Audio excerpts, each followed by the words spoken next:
Cantiknya paras natural Safia Ahmad yang beranjak remaja. Safia Ahmad merupakan anak Mulan Jamila dan Ahmad Dhani yang sudah beranjak remaja.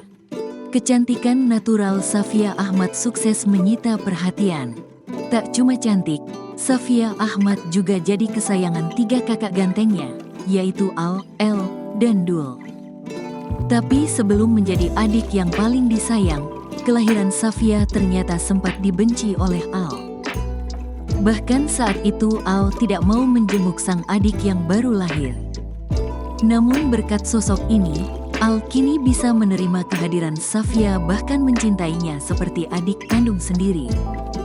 Al-Ghazali sempat menceritakan masa lalunya yang tak bisa menerima kehadiran sang adik tiri, Safia Ahmad. Ia rupanya sangat marah saat mengetahui bahwa sang ayah memiliki anak dari selain sang bunda Maya Estianty. Saat tahu bahwa sang adik lahir, Al bahkan tak datang menjenguk ke rumah sakit tapi pergi ke rumah Maya Estianty.